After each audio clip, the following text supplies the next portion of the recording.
Y eso me pasó con Harry Potter. Ni siquiera terminas el guión cuando digas, acá hay algo. El material era demasiado bueno. Yo quería hacer una película de familia para familias desde que hice La Princesita.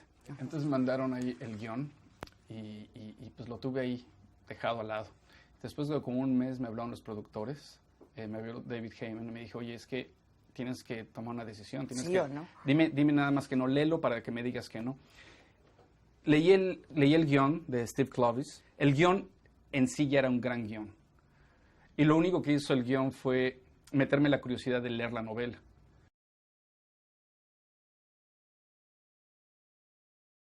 Bueno, voy a hacer la tercera de una serie. Voy a heredar elementos de otras películas que yo no diseñé desde un principio. Pero todo eso, a final de cuentas, en mi proceso, se convirtieron en factores a favor. Justamente es el justo medio donde yo iba a meter de mi cuchara y a la vez no alienar a las gentes que han visto dos películas y que lleguen a ver la tercera y que no tenga nada que ver con las anteriores. Y a la vez, cómo hacer para que gente que no ha visto las otras dos películas, que no sabe nada de Harry Potter, se sienten y vean la película y que no necesiten explicaciones acerca de las otras dos historias para entender esta tercera historia.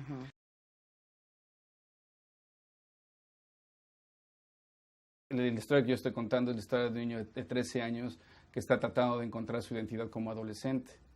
Y para hacer eso tiene que conciliar muchos aspectos de su persona, uno de los cuales es la energía masculina. Tú tienes el universo mágico en Harry Potter, que es básicamente la mayor parte de la película. En todos los libros o las películas de Harry Potter, siempre se establece el mundo de Harry con los muggles, que son las gentes no mágicas.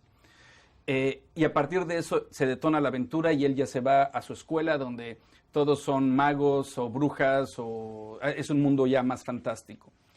Lo que yo quería y me interesaba mucho era anclar la realidad humana primero para después ir al mundo mágico, porque mi teoría era que mientras más anclada es la realidad y la realidad emocional, más mágico puede... Más mágico iba a ser lo otro, sin tener que estar creando magia con efectos especiales. O sea, todas las culturas y todas las religiones celebran los 13 años como un punto de partida, como el principio de un viaje de iniciación. Que creo que es lo que la película también trata de alguna manera.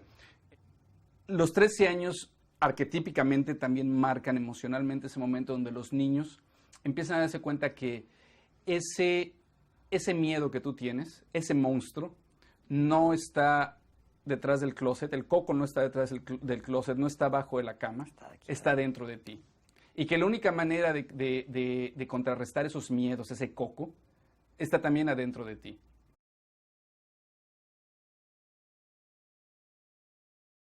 Trabajar con 3 niños, que además de ser grandes talentos y realmente buenos actores, yo tenía la ventaja que estos 2 niños ya habían hecho 2 películas con efectos visuales, en donde estos 2 niños ya sabían la cuestión de marcajes y responder técnicamente a cuestiones técnicas en el set. Entonces, toda la parte técnica ya la tenían clarísima. Ese es un plus. No, eso era maravilloso, porque no tuve que enseñarles absolutamente nada de eso.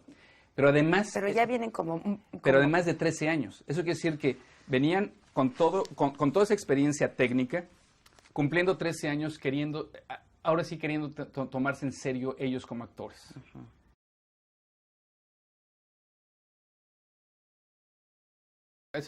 Lo de Jo Rowling, ella, en realidad, ella, por un lado, me dio totalmente la libertad de hacer lo que yo quisiera, pero a la vez es eso, ¿sabes? La libertad y la responsabilidad son exactamente la misma cosa. ¿Qué es lo que pasa? Cuando ella te dice, oye, yo soy un fan de La Princesita, me da mucho gusto que vaya a hacer esta película, por favor.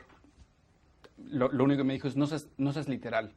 O sea, yo no creo que funcione muy bien ser literal cuando adaptas algo al cine, que me dio mucho gusto que me dijera eso, porque creo que un problema que tienen adaptaciones hacia el cine es ser excesivamente literales. Tienes que ser, lo que me dijo es, sé fiel al universo, sé fiel al espíritu, pero no trates de ser literal.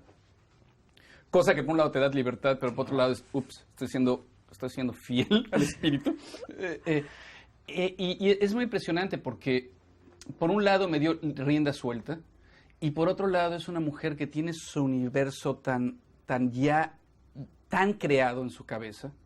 Y digo, en los libros que he escrito, pero todo en la cabeza porque hay libros que todo tiene que escribir del mismo material, en donde ella conoce perfectamente las reglas de su universo. La geografía. Yo tenía, por ejemplo, un cementerio. Entonces me dice, no, ese cementerio no puede estar ahí. Le digo, no, pero ¿por qué no? No, ese cementerio no puede existir ahí porque en el séptimo libro hay una parte que sucede en el cementerio y el cementerio queda allá. Digo, lo único que ella tenía, que me pidió que fuera cuidadoso es no meter elementos que contradigan su universo o elementos que contradigan hechos que van a suceder en libros posteriores. Pero de ahí en fuera era toda la libertad de crear, de hacer los atajos, de poner, de cambiar. Y creo que algo que estoy muy orgulloso, y eso es creído también Steve Kloves, es el que es una película donde nadie se va a dar cuenta qué tan distinta de alguna manera es al libro.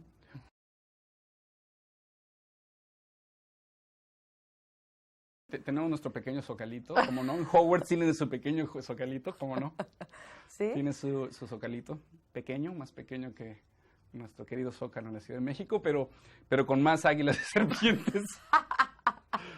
Enseñan un diseño bestial, maravilloso, de unos dragones peleándose con unas serpientes, o no sé qué es. No, pues ¿para qué vas tan lejos? Hay una águila devorando una serpiente que está más chida.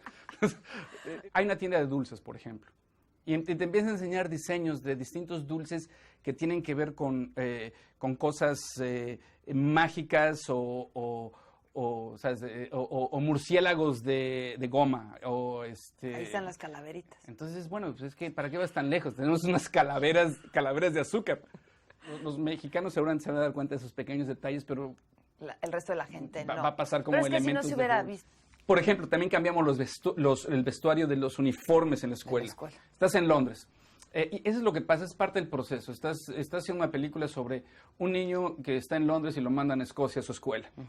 Y entonces vas afuera de escuelas y vas a la salida y te pones a ver niños saliendo de las escuelas, a ver cómo se comportan.